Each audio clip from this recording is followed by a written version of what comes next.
All right, well, good evening and welcome tonight for this marriage seminar, marriage conference here.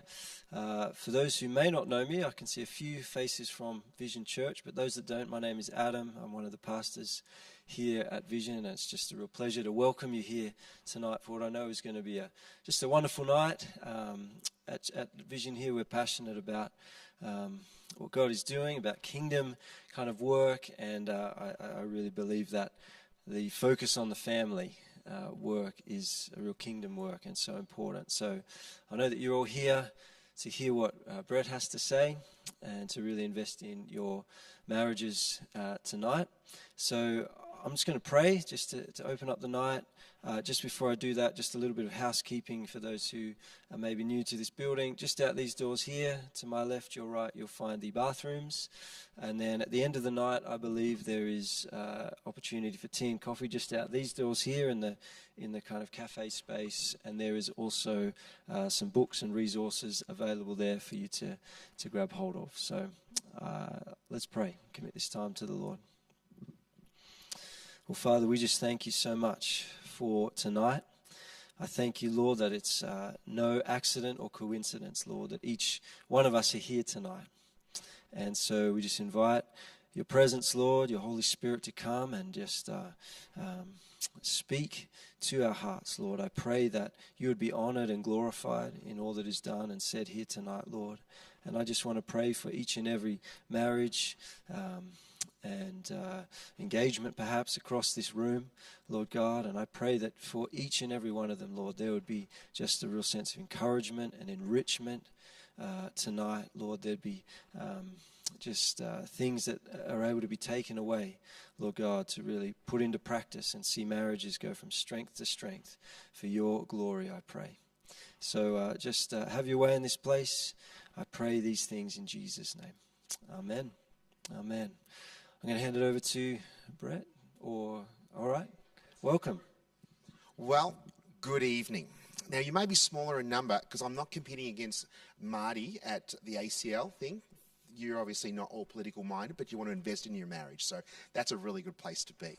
Now, there's going to be people from all different types of backgrounds. We're going to have people who are engaged. We're going to have people who may actually be in happily married, just want to continue to invest, and then we've got everything in between. Sometimes marriages are in crises, sometimes marriages can actually be separated this time. There's a variety of different things, and hopefully by the end of today, it'll help you something that will actually be able to take home and be able to put into practice. And that's my challenge, is to try and have something for everyone in this room in a short period of time. And apparently we're finishing at 11, is that correct?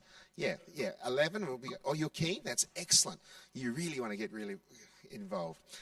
For those who don't know, Focus on the Family is all about helping families thrive, and we're all about trying to make Christ known and strengthen relationships. And we do that in a variety of ways. One way is through the radio, and many of you may hear us on the radio on One Way FM, but we're in a variety of other radio stations across Australia, about 800 different radio stations. So it's quite exciting to be heard in different places. In fact, I was speaking in Adelaide, and a man came up to me and says, "You saved my marriage and my family." And I said, "Why? Tell me more." And he actually had hit rock bottom. He was an ice addict at the time. And he went to the local church, told them the story, and he actually made the best decision he's ever made, and that was to become a follower of Jesus Christ. Now, that may not be your journey. Maybe I don't assume that everyone is in this room is a Christian. But for this man who didn't know God at all, went to the church, but then because of his ice addiction, he had lost his family. His marriage had broken down, his kids didn't want to have anything to do with him, and he didn't know what to do. So he actually turned to Focus on the Family, learned how to become a husband, and learned how to become a father. Fast forward a few more years, his marriage was restored, his kids are all engaged, and then another 5 years later, he actually is now an ordained minister. Just an amazing story about how we have played a small part in his restoration. But I could tell you a whole bunch of other stories about how we've been able to enter into people's worlds, into their homes, into their cars, whatever it may be. Radio is one way of doing that. But we've also done a variety of other things, such as videos. And so on your seats, you'll find a thing called Familycast. It's a purple form, and it's a whole different videos on a variety of things on marriage and on parenting and apologetics. There's something for kids, and it's something that we thought would be an excellent way of raising money for the ministry as a donor-supported ministry. Well, then God challenged me at the beginning of the year. He says, give it away for free. So everyone likes things that are free. And so it's all for free, and that's been made possible because of the generosity of people investing in the ministry. And it's gone, hundreds of people have now got access to that now, and hopefully you might be able to have access to it. There's one on caring and communication, how to fight for your marriage. There's another one on parenting, on the early years, and a whole variety of different things on mental health and how to talk to your kids about sex and the sexuality may. So that's all available for you. And then you also may, a little bit later on, if you've got young children, we've got a little devotional book that you might like to have, and that's for free as well. But I'll tell you a little bit more about that as we go along. And you might have received an email from me, and that was to say that you could actually ask some questions. Now, we use the same code for Tuesday night, and you might be able to go to slido.com if you can get access to the internet in here, but slido.com, and you punch in that code, and then you can ask me anything. Now, so you all pretend to get your phones out, so then we won't know who's actually putting it. And you might say something like, I have a husband who does... No, you don't have to do that. But you can say, hypothetically speaking, my wife... No, I know a woman who has this. But you can ask those questions, the questions that you might be thinking, this is something that we've been tackling and we can't get over it, and I am a third party, and hopefully by the end of the night I'll be able to answer your question as directly as possible. But at the end you can also put your hand up, but that was just an opportunity for you to ask an anonymous question. Kate was going to be joining with me, but we did a marriage retreat about 2 weeks ago, and she's lost her voice. And so she's here at the hotel room at the moment, but her voice is like this, and it's not really good to talk like that for the whole time. So she's at home. So she sent her sincere apologies, and she said, you can do it yourself. So you're not going to get a female perspective or my wife's perspective. So I am perfect husband, and there's nothing going to... Well, I may share a few things that maybe not so perfect.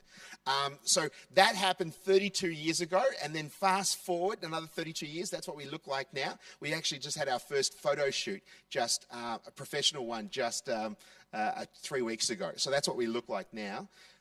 We look exactly the same, don't we?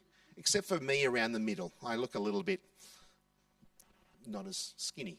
But and then we've actually got 3 sons, and they're all grown up. They've all left the nest.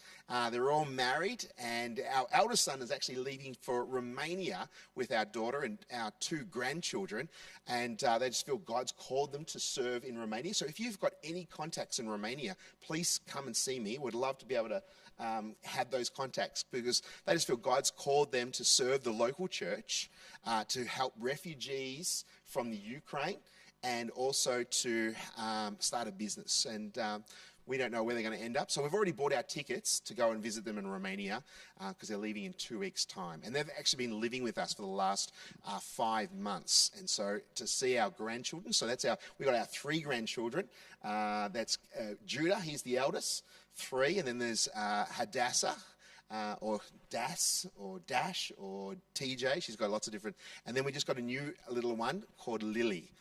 And she's just a beautiful little one. And so that's all of us all together in our family. So it's your children are your reward for not killing them. They'll give you grandchildren, and they're fantastic. I highly recommend pursuing that for later on. So that's what I'm going to be speaking to you today, is desiring an intimate marriage. I oscillated about different names and titles for it, but I really felt as I was preparing that just have that intimacy. From the questions that I was receiving on Tuesday, people were saying, how do we have those conversations? How do we connect with one another?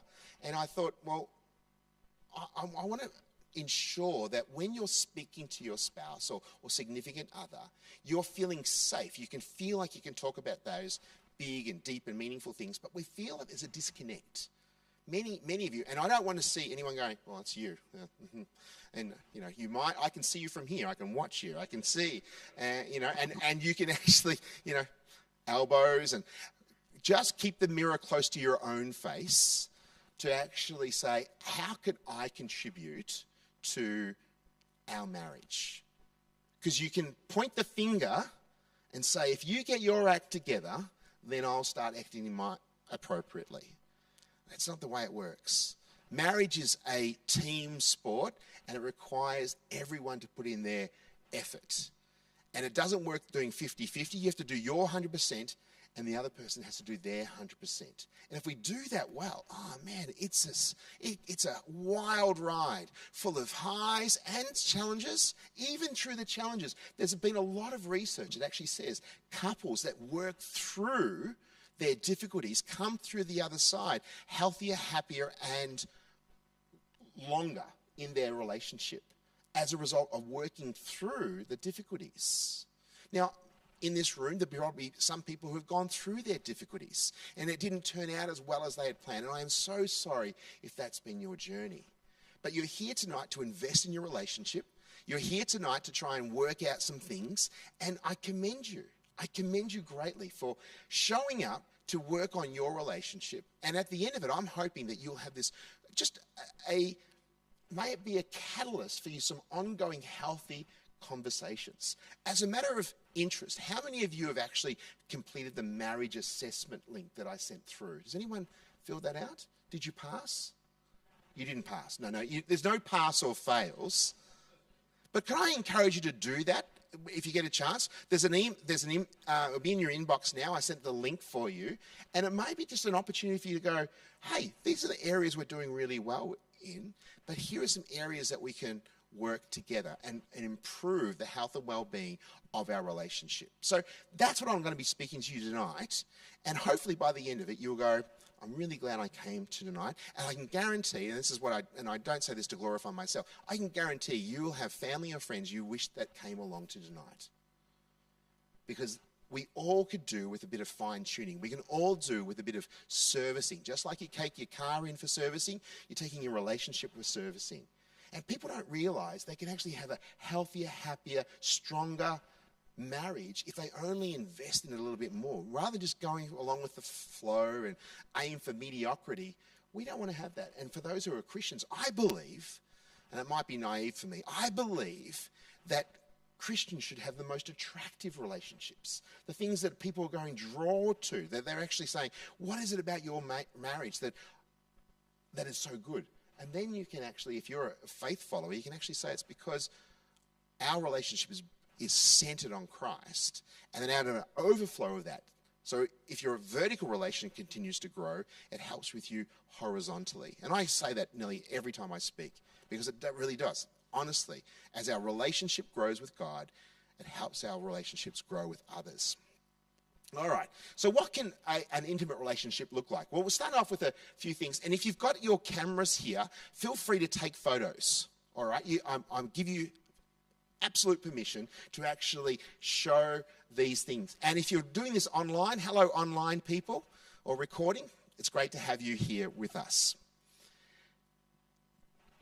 Often in relationships, you can actually get into the situation where you start looking at the minute, the things that annoy you. If I, for example, if I said to you, look around the room, something that is green in the room, and you'll look around and you'll go, oh, the exit signs, and maybe someone's in the room that's wearing green.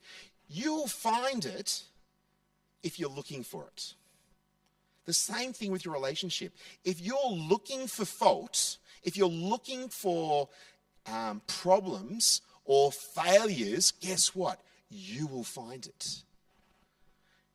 On the reverse, if you're looking for things that are positive, things that are building up, encouraging, things that you're looking at, hey, they've done well, you will also find them. But in our humanness, we actually start picking, we look at the negative things before the positive. And I would encourage you to start looking at what's best for your spouse. What is going, give him the benefit of the doubt. making sure that you're affirming them and encouraging them to be the best version of themselves, and to respect and value them and to honour them and believe in them. You know, there'll be someone, and you might be going through a relationship that, you know, one person's not doing so well. And they're feeling a little bit low and they're feeling a bit discouraged. The one thing that we do in relationships is we're not going to be there just for the good times. We're there for you in the good times and the not so good times. That, you know, those vows for better or for worse, for richer and poorer, in sickness and in health, do death do us part. They can just be words, or they can be real commitments, a contract, a covenant, if you like, that actually saying, you know, we're going to go through the highs and lows of life, and I'm going to be there every step of the way. Despite your flaws, despite your negative, character things, if you might have said into a relationship, oh, they've got good bones, but if only I got them and I can mould them into become the man or the woman that they could be. You know, you don't marry for good bones. If you marry for the idea that you can change them, you're going to be frustrated. You're going to find that really difficult. But the thing you can do is affirm them and cheer them on and be their number one fan. My wife is my number one fan. She cheers me on. She encourages me. I've got faults. I've got things that are not quite right. And she's earned the right to speak into my life, to challenge me, to speak into the areas that I might have blind spots in. Do you have that relationship with your spouse? Can they speak the truth in love? We'll talk about that as we go along. Okay, 1 Corinthians is often shared in at weddings, and we were also guilty of that. I don't want to say guilty, but 1 Corinthians 13 is not necessarily about marriage love. It's all about community. It's all about love in general. It's talking about how to do life together. And if you could apply this, if you, instead of love is patient, put your name in there, or just I am patient, or I am kind, I don't envy, I don't boast, I'm not proud, I don't dishonor others. If you apply it to yourself, you can give yourself a bit of a score. You can give you a valuation. See how you're going, and maybe that's an area that you could work on. Am I that? Am I showing that love to my spouse? Am I showing an idea or an image that really brings out the best in that person? And that's a high bar. And for those who are a Christian, you probably may have heard the verse, you know, for husbands, love your wives as Christ loved the church. That means you're laying down your life. You can say, oh, I'll take a bullet for them, but you can only do that once, if you do. But we want to be able to lay down our desires, our wants. And sometimes our expectations don't meet reality, and that can become a big frustration when reality is not what we had in our heads, and we get disappointed and discouraged. I'm hoping that will turn around as we start putting that filter of how can we keep no records of wrongs. Do you keep those records of wrongs and make a mental note? I'm going to get back to you when you're in trouble. It happened 5 years ago, but I'm going to remember. I keep that record. Or do I rejoice when there's someone fails? And that can even be in your relationship. Sometimes people, oh, I'm glad you've made a mistake because then I don't look so bad. We don't want to do that. We don't want to have that type of relationship in our homes. I saw this. For our anniversary, I'm putting a whole wine cellar. I need a place to keep my emotions bottled up. Many women comment to say, oh, I just wish my husband would be more emotionally connected, be able to share their feelings. Anyone here would like to have those? You don't have to show hands, but sometimes they don't share their feelings as often. Saw another one that says, you wanted to talk about my feelings? Okay, I feel like talking about sports. We don't want to talk about the deep and meaningful. You see that? You just want to talk about sports? You feel like that? Yeah. Now, that's not to say that's stereotypical, and some men are better at sharing their feelings than others, and there's some women that don't like sharing their feelings as well. But stereotypically, men don't connect as deep and meaningful as women.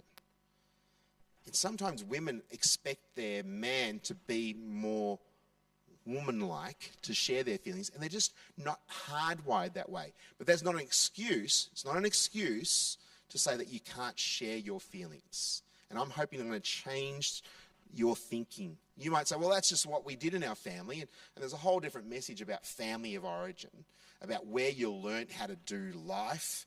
And I shared at the last group, and I think I felt like I should share with you. I'll send an email to you after this about your family of origin, where you learned stuff from. Where did you gather that information? Where did you observe how to do life? How did your parents communicate? How did they handle conflict? How did they handle stress? How did they deal with finances? How did they do everything? And then you take that on board, and your spouse has got their experiences, and then you come together, and it can be wonderful, but it also can be quite difficult, just because you're two different families of origin. Doesn't make one right and one wrong. It just means they're different. And if we can do that, if we have an awareness, it can make all the difference. We start sharing, not just about sports, about other things. Excuse me for a moment.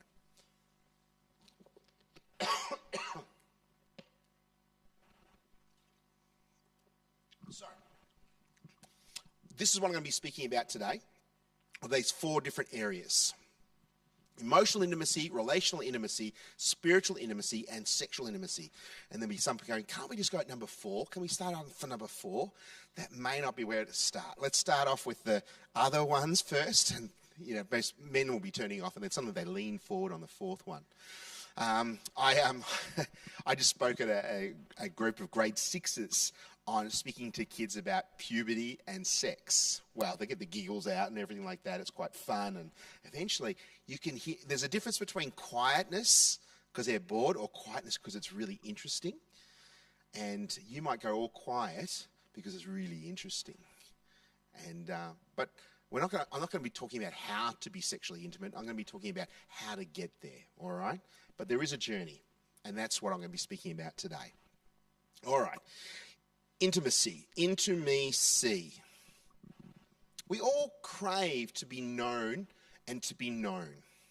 We all crave to have that connection point, with that desire to actually work together, to have someone really understand you, despite your flaws, despite the challenges you have, but they intimate. They want to gather into your world and hear what you have to say and validate. We want to have that in everything. Our soul, it is a desire. We are built for community. We're built for relationships. That's the reason why God sent a helpmeet. Was not to complete you, but to complement you. Because he said it was not good for man to be alone. Now, I'm not saying that individuals who have, got that desire not to marry, and they feel that's called by God, and that's not for everyone. I mean, I know a lot of people who would like to be married but don't find their lifelong partner, but they're not a second-class citizen. They can contribute to your community. And can I just say, even though you might be married, look out for those who aren't married and include them in the journey. I thought I'd slip that through. It's an important thing, and they're a very vital part, especially in our church communities.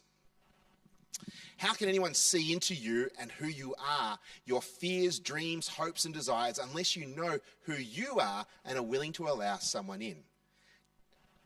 Do you really know who you are? Do you have an understanding of how God has wired you to be?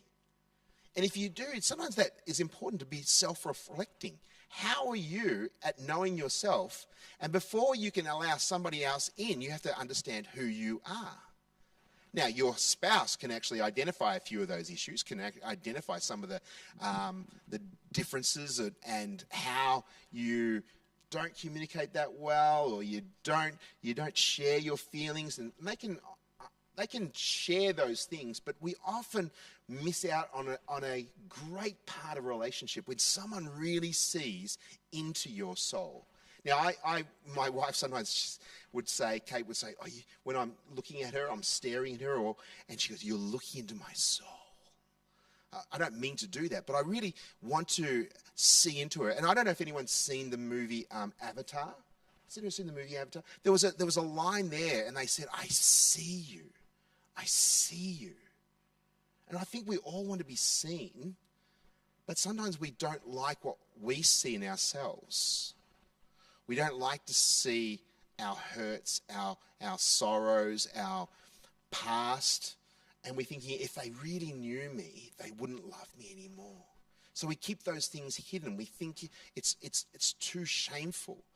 But for those who have got a faith, we actually see God sees our flaws, sees all of our wrongdoings. We've all fallen short of our ideal, but yet he loves us. You are worthy. You are high value. You've been bought with a price. He has unconditionally loved you. He wants to see you thrive. He wants to give you life and life to its full. But often we don't think we deserve that. And so we squash the real me or the real you because we don't think we're worthy. But I'm here to tell you, you are the high value. You are with a high regard. And if you get a glimpse of how God sees you, then we can allow others into your world, especially your spouse, especially because we've all got things that we're not proud of. We've all got things that we'd rather have done differently. But we feel guilt and shame. We don't like sharing those things. And it actually can be holding you back because you're not allowing you to be fully whole, fully forgiven, fully loved. Emotional intimacy. A few things you could do is we often can put up brick walls or emotional walls that say, I don't want you to be in my world. We want to avoid that. We also want to avoid the running away. Sometimes people don't like to do this. Now, there are times when you're really angry, you might need to run away because you don't want to say something or do something that you may later regret.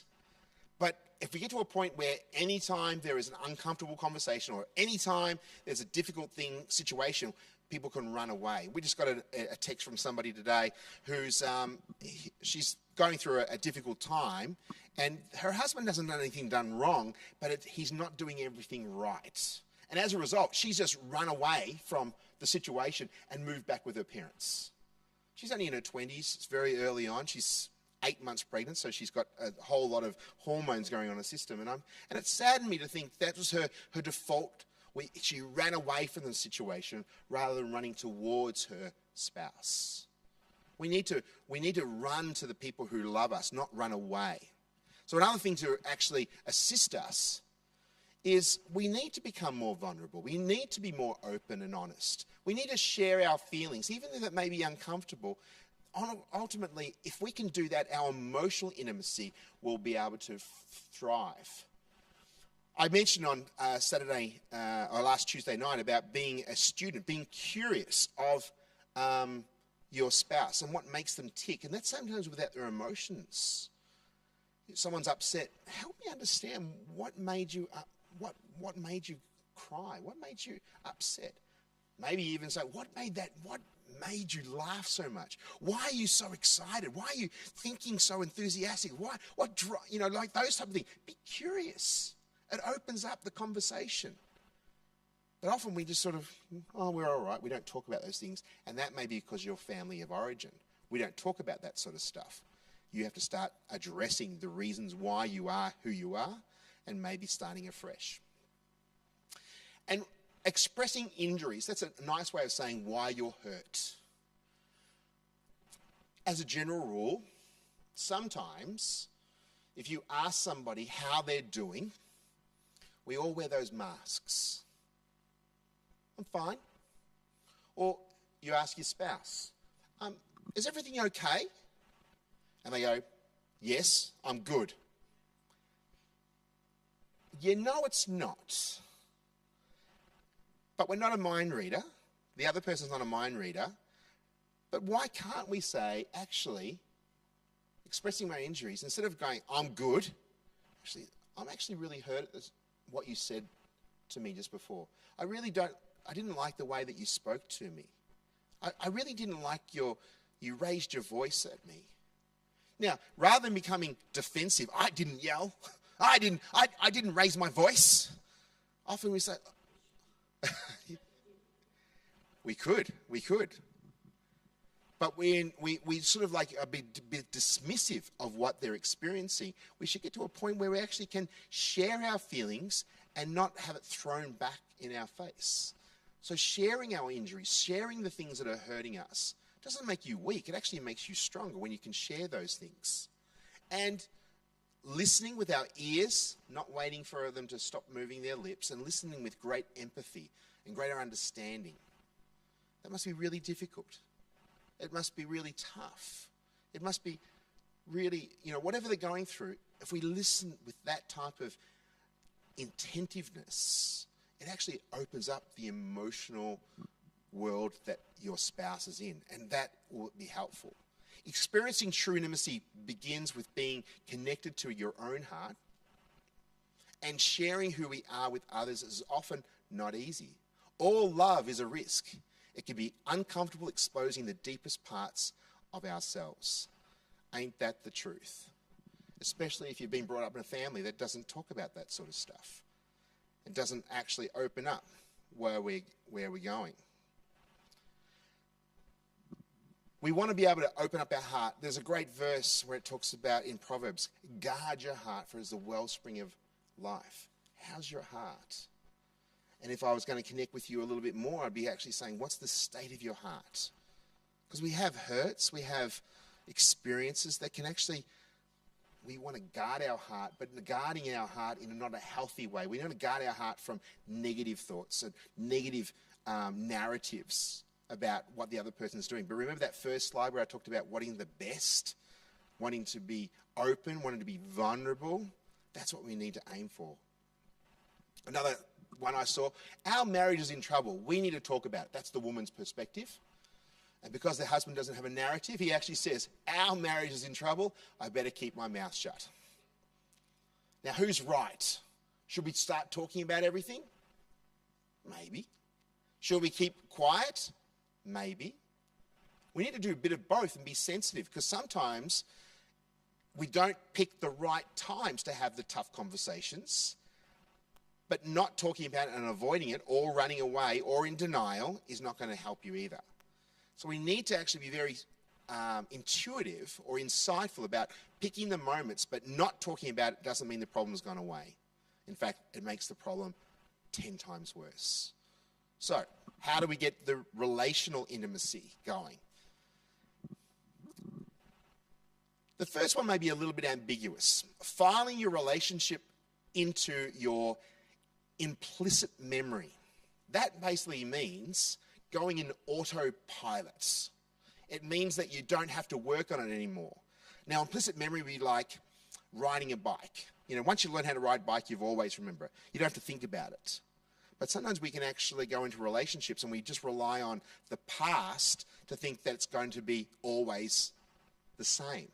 But we change. We go through different highs and lows. We go through different emotions. We also go through different seasons, difficult seasons, health issues, hormonal issues, baby years, financial circumstances. But if we rely on our past and just go into automatic mode, it won't help our relationship moving forward. It takes explicit memory, which means you have to think about it and be more intentional. And that's a key word, being intentional.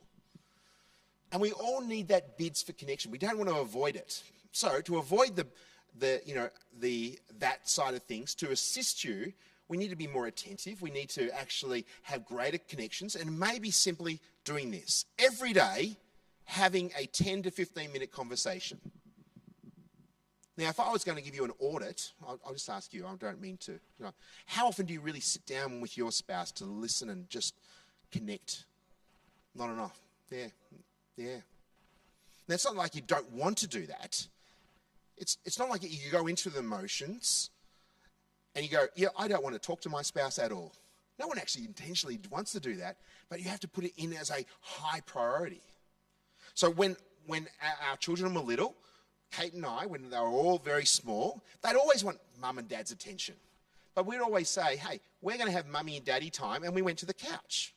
10 to 15 minutes, talking about our days, just to see what's happening. Now, the kids would run around us, but they knew that was our time. Now, as they get older, they don't need your as much attention, But this became a high priority for us, that bit of connection, that moment. And sometimes people don't go to bed at the same time. Now, I'd encourage you, if that is your normal pattern of behavior, I really encourage you to start changing that. Going to bed, if you can, going to bed at the same time will be very helpful for your relationship, because you could use that time for that bit of connection, that time when you can have that 15 minutes. If you can't do it during the day, have it during going into the evening. And the other one says, create a place or a pledge about your own values, boundaries, and expectations. It's a pretty broad statement, but to connect relationally, we have to right-size our expectations and communicate that. If for those who, is that connection, I'll use intimacy. Physical intimacy is one. If you go in with the idea that your wife or your husband is thinking the same way as you're doing and you don't communicate that, you're thinking, we're going to have sex tonight. It's about time. It's been a while now, and we're due to have sex. But if you do not communicate that, then you get to the evening or whenever time you actually thought it was going to happen, and it doesn't happen, guess what you do? You get discouraged, despondent. You might throw a little bit of a sissy fit, or you withdraw yourself because you get a little bit of that look on your face. You might think you don't say anything, but your body language says a lot of things. You sigh. I know I've been guilty of that. My wife says, "What's that sigh for?" She goes, "Oh, great. Yes, you had an expectation." And it's my own fault because I had an expectation, it wasn't met, and therefore I get frustrated. So why don't you take a pledge to say, hey, we're going to always communicate our expectations. What are our boundaries? What are our value systems? Communicate those things. It will help diffuse a lot of situations before they get out of hand. All right, another one that says, he's handsome, he's sincere, he's generous, he's intelligent, he's supportive, patient, successful, romantic, strong, funny, energetic, thoughtful, sensitive, and kind. A good list, isn't it? But sometimes he leaves the cap off the toothpaste. We sometimes focus on the minute rather than the big picture. Going back to that, if I was looking for something in the green, you will find it. If you're looking for a fault, you will also find it. Start looking for the positive things rather than the not so positive things. Now, just going for those who have got a faith, a spiritual intimacy, and this is a very big one. And as I said before, as our relationship vertically grows, it will help us grow horizontally with our spouse. And we need to have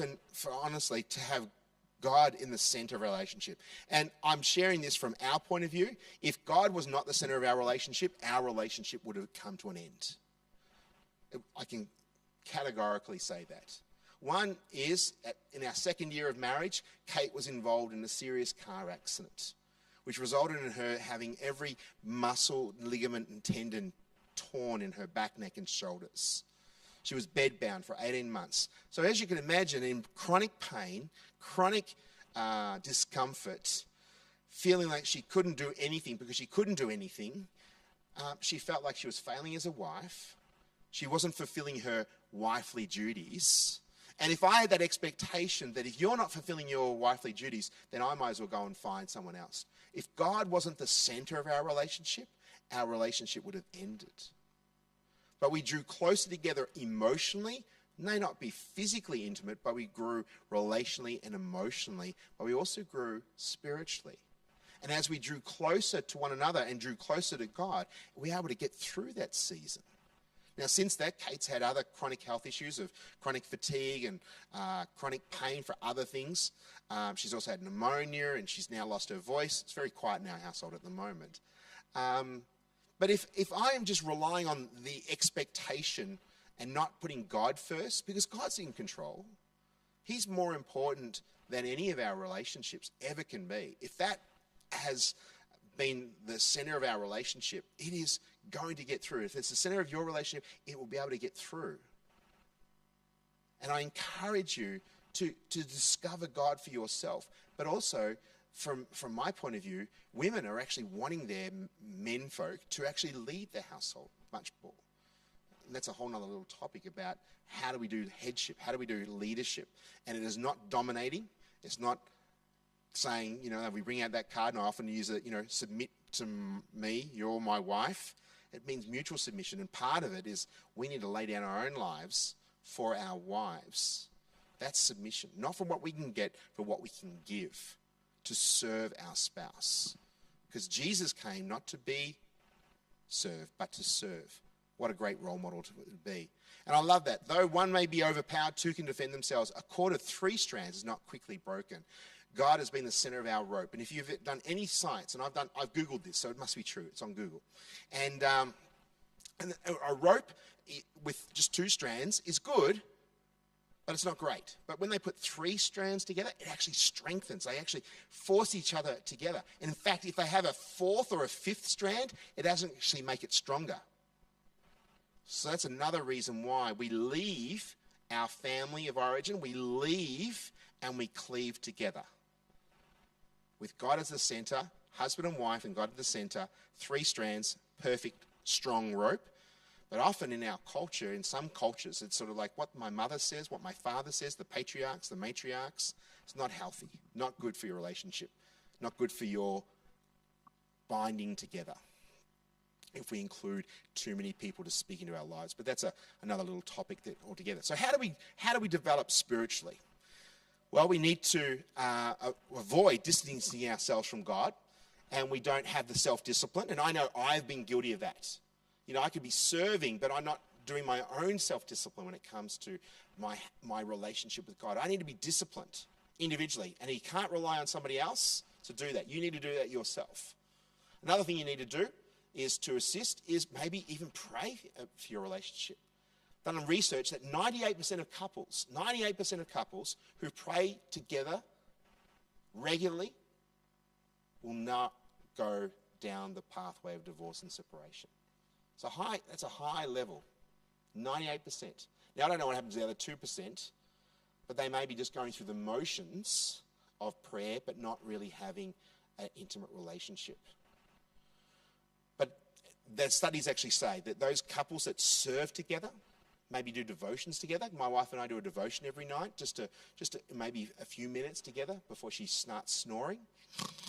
She's not here to defend herself, so I'm just telling her that. But being able to serve together, and I love doing ministry together, but I also love seeing her being fulfilled in her giftings. And part of my role as a husband is to see her being used by using her God-given gifts and talents. It gives me great delight seeing that. Do you support your spouse to do their giftings, to use their talents, and however possible, and to grow in their faith? Something to consider. I saw another one, marriage counselor. Yes, I remember the last time we were intimate, physical contact, we were wrestling for the last slice of pizza. Now, I don't know if that's something that you would do, but sexual intimacy, if we get these right, emotional intimacy, relational intimacy, spiritual intimacy. I didn't know of a pastor who used to teach his premarital counselors to pray before having sex. And he had a set prayer. And my grandfather had the same prayer at Grace. And he would say, for these mercies and all other blessings, Lord, make me truly thankful for Christ's sake. Amen. And he would say that very sincerely. And it gets me the giggles when I'm thinking, for what I'm about to receive, Lord, make me truly thankful. I don't think we can go that far. But at the same time, I think we need to include God in it. If there's been some difficulties, if there's some tension, if there's been some frustrations, and this is probably a common thing in many relationships, that they can't get on the same page. Now, I will not ask for a show of hands, but sexual intimacy is a very big part to play in a relationship. In fact, I would actually go to say it's one of the high priorities in a relationship. Now, people say, and I had a guy that sent me an email just recently, and he was 55 years of age. His wife was 53, and she just decided that she didn't have to have sex anymore. She'd stay married to him, but she just decided, I don't want to have sex with you anymore. And here is him pleading and saying, it's like a torture. because he has some needs, that physical, or not so much a need, but a want, a desire, and yet she was not fulfilling that part. And the scriptures talk about that it's a beautiful thing. Sex is a gift given by God to in the confines, and this is the best, in the confines of a covenantal relationship and marriage. That's where sexual intimacy is the best. It is a wonderful way of expressing your love to one another, to be completely vulnerable, to be completely giving and receiving of one another. And sometimes, because of our family of origin, it wasn't spoken about in a positive way. It was spoken about in a negative way. In fact, I've had some people contact me who have kept themselves for marriage, but they've had it programmed into their mind. And this is the fault, I have to say, the fault of the church, because they were actually told, don't do sex because it's wrong. That was the message. And don't get an STD and don't get pregnant. That was the message. So when they finally get married, they want to give themselves to their spouse, but because they've been programmed in the back of their mind, they can't give themselves. There's an emotional barrier. There's a wall, so to speak. And we need to deal with those things. And I shared on Tuesday night that my wife was, and I've got permission for all those involved, my father-in-law had multiple affairs. He had some mental health issues as well, but that was only diagnosed some years later. But he had multiple affairs. And as a result of those affairs, it affected Kate. And then as a result of it affecting Kate, when we got married, she thought she had dealt with all those hurts. But then she realized that when we got married, she thought men cheat, husbands cheat, Brett's a husband, Brett's a male, therefore he's going to cheat. It didn't make sense logically, but in her heart of hearts, that's the thing that she had to deal with.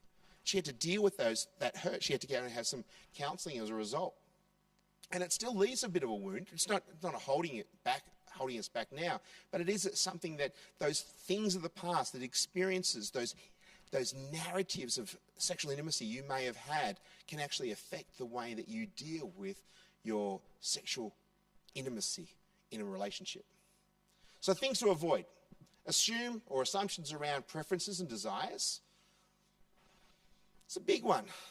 A lot of women would say, "Oh, my husband just wants to do sex all the time." You know, that's an assumption. That some people say that he just wants it all the time. And I can safely say yes and no. If it hasn't happened as often, it may appear that they want it more often. But sometimes it's just simply they want to be able to express that love. It's a desire to enjoy each other's company, enjoying each other's that intimacy, that physical connection with another human being. Don't assume. Again, if you assume, it'll come back to bite you. So we have to have those conversations and talk about it. Bring it to the light rather than sweeping it under the carpet. Other things to avoid: allowing unhelpful beliefs or teachings from your family of origin to inhibit the gift of sex. And again, that was probably what I was referring to before. Sometimes our past messages that we've heard haven't been helpful. And we need to go back to how God has designed sex. It's an expression. It's a wonderful gift. It's to be pleasurable. It's actually something to be highly regarded and highly, highly vulnerable to be in the sexual intimacy. But it's also something that's nothing wrong with it. And in a marital relationship, as long as both parties are willing and open to doing things, what you do in your own home is perfectly fine if both parties are willing to do it. That's something that, I can talk about that in more detail if you wanted to, but many couples say, well, what about this? What about that? Why, can we do this? Can we do that? If you're feeling uncomfortable, you should never force your spouse to do something that they are uncomfortable. That is not submitting one to another. That is actually serving yourself rather than serving the others. Do not force yourself. And unfortunately, because of pornography has added another layer of dimension. And if that is your issue, if pornography is an issue for you, I would encourage you to seek some help. Because it is a virtual world, not a reality world. And if you're expecting your spouse to fulfill those needs, and I'm not saying it's just a male issue, it's also a female issue. And we can actually, you might say, well, it's only a little bit of fun, it's only watching sex. No, it is a dangerous, dangerous thing to get involved with. And if you thought even as, and if you haven't spoken to if you've got children, you need to start talking to your kids earlier and earlier, and I'll be more than happy to send you in the right direction. We've got some great articles about that if you would like to. All right. Expecting your partner will ever have the same libido as you at the same time. How is that a conversation? Is that a conversation that's happened often? You don't have to nod here, just pretend. Everyone nod, just pretend everyone nods, yeah. Everyone has different libidos. And to have it synchronized beautifully, would be wonderful. There's Mark Gungor, if I don't know if anyone heard, he had a Laugh Your Way to a Better Marriage. He's talking about, for any of you who have a wife that has a higher libido than you as a male, I think I could safely say, on behalf of all the men here, we hate you. That was the way he described it. Because the stereotypical is more that the man is more of the higher libido, but that's not always the case. I've had a number of women contact me and say why my husband is not as keen for sexual intimacy, and I'm thinking, really? It's still foreign in my mind. Really? Wow. But then it could be other things. There could be mental health issues. There could be physical or a physiological thing that they're going to. And men aren't often the first ones to go to the doctor as a general rule. They don't like to go and see a doctor about those things. So if that's something that's on your radar, both male and female, and sometimes women need to go and get checked out as well. There could be a hormonal imbalance that's keeping them and preventing them. Their estrogen levels may not be quite right. There could be also the changes in their PhD, which is called in their pH levels. PhD, how did I get that?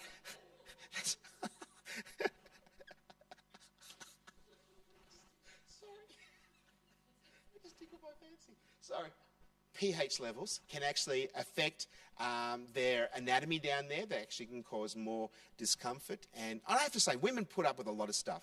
And men, if you don't commend your spouses, they have to put up with a menstrual cycle every year and then go through menopause if they're going through that, just continue to cheer them on, because it is just, I have to say, I was a nurse for 15 years and I've seen and looked after, many people with a variety of different issues, and the human body is absolutely fascinating to me. But women have to put up with a lot of things. And if they have babies, it's even more that they're going through some different challenges. So it's often that they are fatigued, and, that you might think, well, I might get lucky, like you're hoping that you're going to get lucky, but they are just simply too exhausted. But for a man, women, they don't understand men, that they could be really tired, but also able to perform. They could. It doesn't take very much effort. And we don't need much inspiration at all. We are very simple creatures. I had a picture on my last one that was an off and on button. That's it. That's men. And women have these dials and postcodes and, a pass. You have to get the dials right, and then, it's all very complicated. And it's just the way that God's wired us. And so it is something that we need to talk about. And often for our relationship, Kate and I, this will probably be the one that we talk about the most. And it's seasonal. Kate's unwell at the moment, so it's it's not going to happen. It's physical intimacy, and then she has to find other ways to express her love towards me, because she doesn't want to feel like I'm missing out. But she also knows that I don't blame her. I don't add that extra level of injury to her feeling sick and unwell, and then adding a layer of guilt, which she may already feel by herself. I don't have to add that layer to her. So communication is vitally important when it comes to not only relational intimacy, physical intimacy, spiritual intimacy, but also sexual intimacy. And this is, unfortunately, don't use sex as a weapon. I've got a person who I've been helping support for a number of years now, and he's been married for 32 years also, and he's had 32 years of pain. 32 years of an unhappy marriage. They should have never have got married in the first place. That's my opinion, and he knows that as well. But they've soldiered through. They've had counselling, the whole type of thing. And his wife uses sex as a weapon.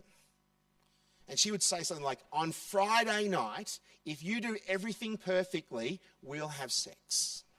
Now, this is an extreme. I'm not saying that this is what happened in your household. It happened in everyone else's household, but not your household. All right. And she would say, on Friday night, if you do everything perfectly, then we can have sex. So he's doing, okay, do everything perfectly. And then going back to that point, if you look for a fault, you will find it. She will find something at the last minute that happened. You rolled your eyes. You breathed out. She'll look for the minute. And so she'll withhold. That is not good, healthy relationship. Never use sex as a weapon. It's not a healthy thing to do. So that's the things to avoid. Here are a few things from the biblical point of view about sexual intimacy. For this reason, a man will leave his wife and mother and be united to his wife, and they shall become one flesh. That's a sexual intimacy. But it's not only just physical intimacy, it's also that emotional relationship and to be a helpmeet for one another. Another great verse, Song of Solomon, it's a juicy, juicy Bible verses in there. Tell you what. Let him kiss me with the kisses of his mouth, for your love is better than wine. That's a pretty juicy kiss. Is anyone feeling like they'd like to kiss their spouse right now? I would love to kiss my spouse, but she doesn't want to kiss me because her voice is not there and she's got a sore throat. Let your fountain be blessed and rejoice in the wife of your youth. A lovely deer, a graceful doe. This is a great verse. Let her breast fill you at all times with delight. Be intoxicated always in her love. Quite poetic, really. Anyone thinking about the Bible is not, in for sex or positive things for that. Think of the Song of Solomon. There's a lot of good things.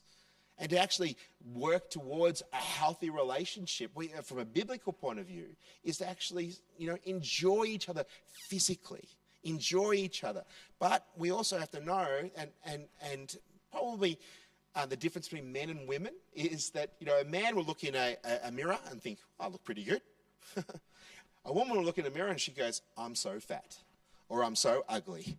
And I wish, and they start putting down upon themselves. So your job as husbands is to love on her, lavish her, cherish her, nourish her, build her up and encourage her. Build her up to becoming more her self-esteem and self-worth. My wife is always saying, oh, you just say that because you want sex. She might say, I said, no, I love it. I love you. And I've got permission to say this as well. My mother, which is, my father died a number of years ago, 12 years ago. And she shared with me, she goes, I wish I said yes more often. I didn't want to because I was so self-conscious. I didn't think he'd want to because she felt she was overweight or she was ugly. She felt inferior. And then when he died, in reflection, she actually says, I wish I'd said yes more often. The old Nike slogan, just do it. I'm not prescribing to that. It feels good. It feels appropriate, but it's not always just do it for the sake of it and think of Mother England. Guys, guys don't want you to just think of Mother England and just going through the motions. They don't want that. You might think they do, but they don't. They want that emotional connection. You might think, well, really, do they? Yes, and I'll explain more in the next slide when I say that. But my mother actually said, I didn't quite understand, but my dad would say, I just love touching your soft skin. I just love being connected to you. And here's a woman who'd been married for 60 plus years and reflecting upon her journey. And I don't say that to say, I don't say that to my wife, Kate, I don't want you to go into your mature age levels and saying, I wish I said yes more often. I don't say that to her.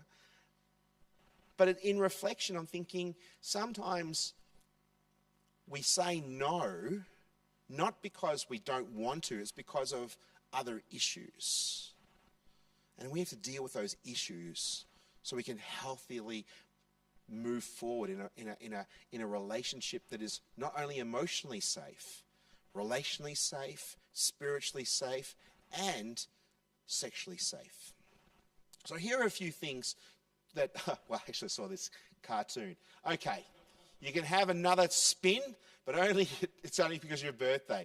Some men might feel like that's the case. I don't know if that's true. No sex, no sex, no sex, and then one is sex. I don't want you to have any of those type of things in your households. All right, things that were said. Understand masculine and feminine needs, and they're stereotypical, and I think I've mentioned this to you already. Here's the rub. Men do want to have an emotional connection, but to get there, they need physical connection. The way that God's designed us, I don't know what he was doing here, but women want emotional connection before there's physical connection. It's just as a general rule. It's not always the case. So you're saying, who's going to give in first? You might say, well, I'm not going to give in sex until he's more emotionally connected. And the man's saying, well, I'm not going to give you emotionally connected unless you give me physical sex. See, there's a difference. We need to actually come together and say, I understand.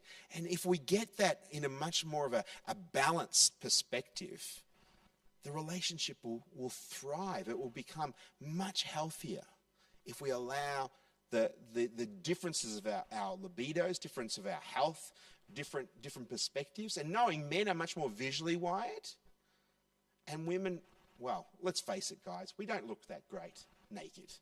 Whereas women, they look great naked. They do. Let's just face it. If I wore a white t-shirt, it wouldn't look very attractive. My wife wears a white t-shirt. It is very attractive. I'm just telling you what it is. And everyone can, and I can see the guys going, yeah, I can get that. We're just, the way that we're different. And I'll give you a little clue, guys. Women understand that we're visually wired. They just don't like you looking longer than you should, especially other women. So if you go like the street and you go, they don't like that. They just do not like it. But if you happen to look, that's fine. I understand that because we're visually wired. But don't have the longer look, all right? Ask for what you long for and discuss expectations. Again, it's a conversation. There's a difference between quality and quantity, and that we can talk about the quickies, and everyone knows what the word quickie is. Let's just get it over and done with. That's okay for a season, but you don't want that to become the default, that it's all just quickies. And to have that longer experience, and it may seem unromantic and lack of spontaneous aspects of, where's that spontaneous? When we didn't have all those responsibilities. Sometimes it's good to just schedule it in your calendar. On Wednesday at such and such an hour, be there. The husband's going to go, oh, she's thinking about me. The wife's thinking, oh, yes, I know I said it. I'm going to try and make it a priority. And it's something to look forward to. It's anticipation. Those little things can make all the difference to the health of the relationship. Rather than just saying, oh, we'll do it if we can, if it's not going to work, but let's make it a priority. Put it as a high priority, a high regard in your relationship. Men like to be pursued just like women like to be pursued. If it's someone always doing the initiation, it gets a little bit boring after a while. So maybe mix it up a little bit, initiate, pursue. But it's also just the little things. Foreplay starts in the kitchen is a great place to start. It starts in the first thing in the morning when you wake up. The connection point, the loving, the kissing, the joy and laughter, the building up, maybe the text during the day. It's building up. When you come home, how can I serve you? How can we help? And let's get the kids organized. Let's put the kids into bed. Then we can have, it's all ongoing. It's all these little things. These little things make all the difference. Rather than, I don't talk to you during the day, I don't even help at home, and then when we go to bed, I expect you to perform.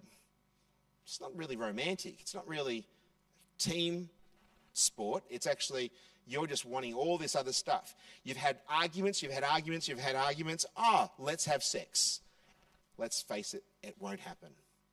But if you're in an environment where it's playful, it's joy, it's laughter, it's levity, and even if it doesn't end in sex, it can still be joyous and creating an environment which is a haven in your household.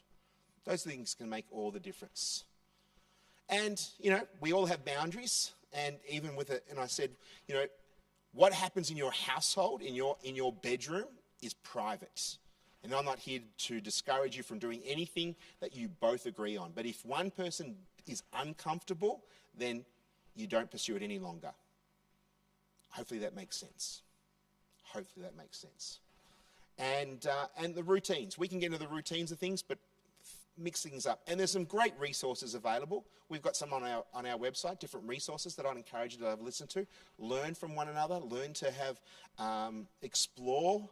Be open to think how we can actually bring that sexual intimacy greater in our relationship. And I tell you what, if we get that right, those things, but we have to do all those other things, that emotional intimacy, that relational intimacy, the spiritual intimacy, then it can lead to the sexual intimacy. Hopefully that's been helpful. Some great verses that I will be coming to a close in a few moments' time, and then having you to ask some questions. Be devoted to one another. Honour one another. Honour before yourselves. Imagine if we did that in our households. How wonderful that would be. Most important of all, continue to show deep love for each other, for love covers a multitude of sins. God is love, and out of God's love, we're enabled to love each other. Often we might think, it's not what we think, we could never love like God loves. But he doesn't. He wants us to continue to pursue that type of love, that unconditional love for one another. Be kind, tender-hearted, forgiving one another, just as Christ forgave us. Be humble. You don't have to have it all together, but allow your spouse not to be defensive when they share something, when they're open and discussing something, their hurts, their pain, their injuries. Don't be defensive. It's big and brave enough and courage enough to actually have those conversations. Courage to do that. Maintain the unity in the spirit and the bond of peace. We also want our households to be a place of peace. Not an argument, not a fight. You're not adversaries. You're partners. Don't become enemies in our own household. When we're in that conflict and that tension, that intense fellowship, I often say, it's not a haven. It's not a peaceful place. It says in the scriptures, above all else, if it's all possible, live at peace with everyone. And that includes your spouse. Live at peace. It takes work to do that. Real intimacy makes us feel alive, like we have been found, as if someone finally took the time to peer into the depths of our soul and really see us there. Until then, until we experience true intimacy, we will feel passed over and ignored, like someone is looking right through us. We all desire to be seen. We all desire to be known. We all desire to be valued and respected. But you have to allow people into that world. And your spouse should be able to be the best person to do that in your household. I could go on a lot more about different aspects of relationships, but for the sake of time, and I wanted to open up for some Q&A. But I'm hoping what I've shared with you is sharing the importance of being truly intimate with your spouse, not just physical intimacy, but truly being vulnerable and being able to have those brave and much-needed conversations. Maybe you haven't had that opportunity. Maybe you felt difficult to have it. Maybe because of those past hurts. Whatever it may be, I'd encourage you to explore, to examine yourself. What am I bringing to the relationship? Am I the very best version of myself? Have I got faults? Absolutely. Have I got things that I could work on? Absolutely. But you can't keep on pointing at your spouse. When they get their act together, then I'll get my act together. The best thing you can do is become the very best version of yourself. And a question I often ask couples, I say, would you like to be married to you? Would you like to be married to you? It's a humbling question. Are you someone that you would like to be married to? Are you kind and considerate and thoughtful? Are you compassionate? Are you considerate? Are you someone who builds up rather than tears down? Are you serving in your household? Are you kind with your words? Are you kind with your actions? Are you kind with your attitudes? Would you like to be married to you? And the only way you can answer that question is, am I the best version of myself? That's entirely up to you. Let me pray for you. Father God, I just thank you so much for all these wonderful families and couples represented in.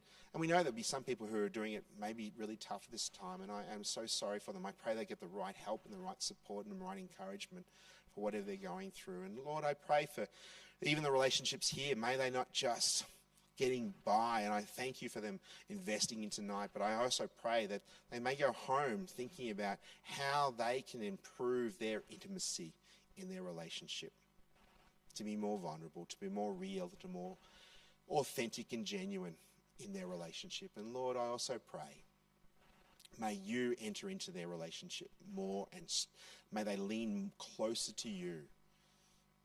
May they fall more in love with your Son Jesus, to enable them to fall more in love with their spouse. I thank you for them. In Jesus' most wonderful name, amen.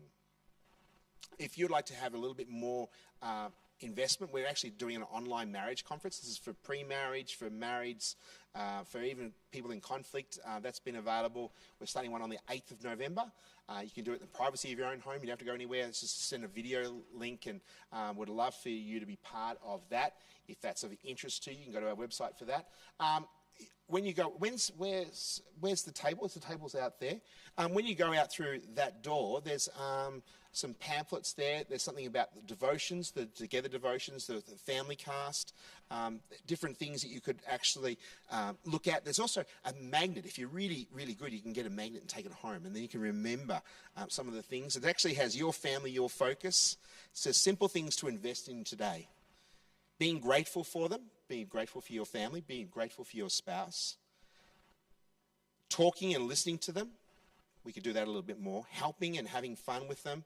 Encouraging and praying for them. If we did all those things, those 4 things, it'll make all the difference. And we've also got these books that are available, especially if you've got a parent and young children. That's available. We've actually sold out a number of things, but the first one is for children of about 8 to 12, and the other one on the far right is Good Pictures, Bad Pictures. It's for 4 to 7-year-olds, how to talk to your kids about pornography, and Little Daddy's Bedtime Prayer. So that's available for you. And you can sign up for a newsletter that comes in your inbox. You can just go to our website if you like, but you can scan that if you've got your QR code. And we're going to open up for some Q&A just for a few minutes, and then I'll try and get you home so you can get home and talk about emotional intimacy. And if you're really lucky, you might get to spiritual intimacy. And then if you're really lucky, you can get to relational intimacy, and then I'll leave it the rest. So if you all pretend to get your phones out, so no, I don't know who's doing it. There's no new questions, and that's okay. But here's an opportunity for you to ask a question. Here's one here. Sorry, my.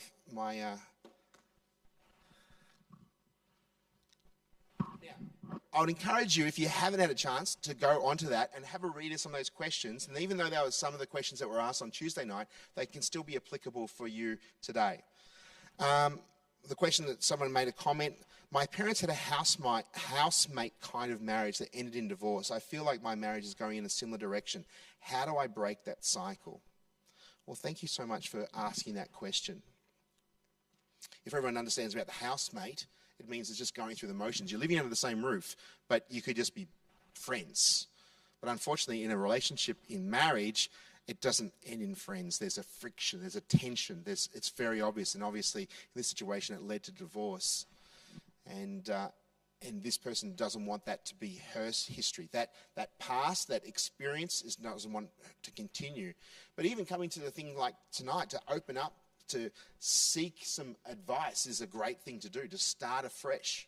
And it's just the little things. If you go in to try and change everything all at once, you're destined to fail. You won't be successful. But just do 1 or 2 things that you could actually do that will improve. It may be simply just to do 15 minutes a day of connection point. Maybe that may be the start. It may be simply going back to just holding hands. It may be actually going on a date, just a connection point. It doesn't have to cost you money. It can just be going out to get coffee, or it may be just walking to the park, or I was going to say walk to the beach, but you can't go to the beach here in Canberra, so go to the lake. Apparently I have heard it's 5 kilometres to go around the lake. Is that 10, is it? I thought it was 5. Someone told me you have to go around. Okay, that might be. Just going for walks together and just making that connection. And you don't always have to fill the space with noise, with talking. It's just simply holding hands. 2 days ago, Kate got a message from a girlfriend who's just there's a girl in her world that she's been in a prayer group, and she's 49 years of age, and she died on Friday. Kate's obviously very upset about this, and we're praying for a healing, but it never happened. But we don't put God into a box. We can never put God in a box, and his ways are higher than our ways, and it's devastated the family, as you can imagine. And we were just walking to the shops today, after breakfast this morning, we're just holding hands, and Kate started crying. I said, why are you crying? She says, because Vaughan is no longer able to hold Angela's hand. It's a small little thing, that connection point. Don't underestimate those valuable little connection points. For this person, start going back to the connection points, the dating, the wooing, the courtship. Maybe that's a start. You don't have to go straight to sex, but it may be because if you're housemates, you probably haven't been having physical intimacy is great because you're just going through the motions. Don't get to a situation where you're not investing in each other and going back to the little things, the tiny little things that can make all the difference. And don't take one another for granted. Showing appreciations, the please, the thank yous can make all the difference. And please, I'll be more than happy to, if that person would like to contact me, I'll be able to provide some extra resources for you. All right? So that's available to you. What is that one advice you can give to a couple living in an extended family? Now, I'm assuming extended family is extra patriarchs and matriarchs. Maybe that's an extended family. If I don't get that right, please clarify. But the extended family. I mentioned about leave and cleave. This is something that, especially in different cultures, this is the way they do it in our culture. This is the way we've done it for years gone by. It's not necessarily biblical. It's cultural. And biblical would actually say, for this reason, a man shall leave his mother, leave his father, and the two will become one. It's actually, I'm leaving and I'm cleaving and united to our family. It doesn't mean that they have a say. They can influence, but they don't have the final say. If they're under the same roof, I would encourage you to have those conversations. We had to move in with my parents for a couple of months while our house is being built. And it's interesting that when my son moved into our house with his bride, we did the same things we did with my parents. We sat down and we actually said, okay, here are the expectations and here are the things we want you to be involved with. But if we're having an argument or a disagreement, butt out, basically. We love you, we care for you, but butt out. This is our relationship. And when you have your moments, we will also butt out. When our son and daughter moved in, we actually said, okay, what are our expectations? Who's going to do the jobs and responsibilities? Who's going to pay for things? We've got it all out in the open. And we actually said the same thing. If we're having disagreements, don't get involved. We're humans, but we need to sort these things out. Too many times when the patriarchs and matriarchs have too much of a say, it causes a tension, especially for the one who's not... If it's the in-laws, they can get a seed of resentment, and a seed of resentment is cancerous for a relationship. It'll cause destruction. So it's better to actually say, we love you, we care for you, we value you, we want to be part, we love you, we want your input, but you're not going to have the final say. It's up to us to make this conversation. Better to be open and honest rather than allow them to dictate. Hopefully that's very helpful for you. All right, no other questions came through. If you do, all right, another one coming. Recommendation on Christian resources for good sex. All right. There's a number of different books you can have. There's one called Julie Slattery, Dr. Julie Slattery, and it says, what was it? What's the title of it? It'll come to me. No More Headaches, I think it was the title, or something like that. It's a good title. There's a number of different authors on that I'd recommend, and please come and contact me, and I'll give you some more recommendations. Can't think of the names of them, but there's also just small resources, little different articles and different things. And we've got a series on, sex is God's gift to your husband's. Sex is your sex you can give as a gift to your husband, and there's also sex as a gift that you can give to your wife, or something like that, equivalent. There's a whole series of different things you can have from our website. But there's some. If you go to Kurong, there's so many, and I can't say that this is the best book for you. That'll be inappropriate for me to say that, but I would encourage you to think about just doing a little bit of a research together. Do it and read a chapter together. There's some books that can be pretty graphic, like goes into the positions and all those. That's one side of things. But also some of the books that I have felt that are really worthwhile start talking about the baggage, start talking about the hurts of the past, start dealing with those, because that usually is the source of the problems with the now because of the past, and it's the past that needs to be dealt with. Don't allow that to be determined in your relationship. All right. And I will finish up because I wanted to finish at 9 o'clock if I could. I think. Yes. All right. That's finished now. All right. Thank you so much for coming tonight. Now, if you don't come to this church, I'm actually speaking at Awaken Church tomorrow at 10 o'clock. You'll be more than welcome, and you can wag your church if you wanted to. You're more than welcome to come. I'm going to be speaking about building strong relationships at work. So there's not just husbands and wives. There's also about all different relationships that we have. Siblings and your work colleagues, your family members. There's going to be something for everyone. So if you're not going to your own church tomorrow, that's what I'm going to be speaking at 10 o'clock tomorrow. Thank you so much for coming tonight. If you haven't, if you want to contact me, my email address to ask me any questions comes to response@families, or I think I've already sent you an email. It's my direct email, so it's Ryan B. You can contact me and send me some resources, or send me some questions, and I'll send you in the right direction. Hopefully that will be of benefit to you. And for those who are not aware, that we as a ministry are donor supported. We rely on the generosity of people who have a heart for families, a heart for healthy relationships, and all of this. We're independent from America. We actually have completely autonomous, and even though we're a small organisation, we have a significant reach, and we need people to not only give to us financially, but we also need people to pray for us. And if you're a praying person, we'd love to have you on our intercessory team. We'd send you a monthly resource or a prayer list, because we have people contact us all the time.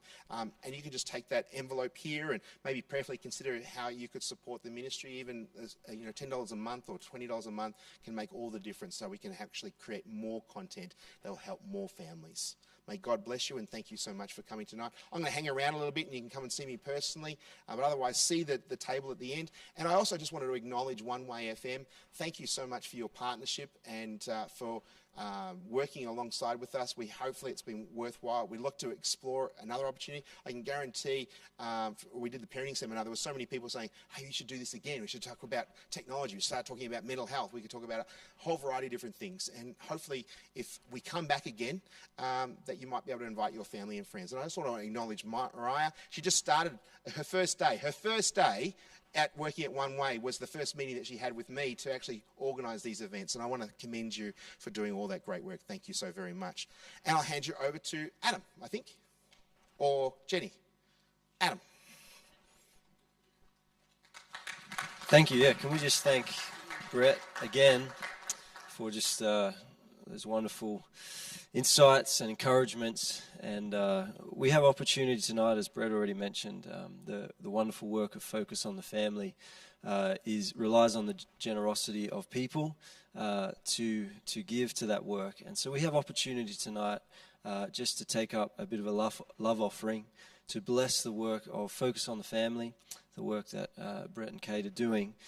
So we've got a couple of, or at least one bucket over there. One over here as well. Two that we'll take around in just a moment. Obviously tonight you've come along to invest in your own relationship or marriage, and so this is an opportunity that we have to invest in the ministry that has been such a blessing here tonight.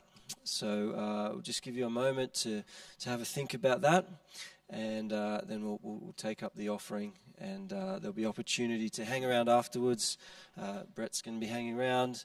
There'll be some tea and coffee out there if you'd like, of course, the resources as well. And how about we take that around? And again, thank you so much for coming tonight, for sharing with us, and thank you to you all for being here as well. So God bless you. Have a wonderful rest of the evening. Please feel free to hang around, and look forward to hopefully seeing you around sometime soon.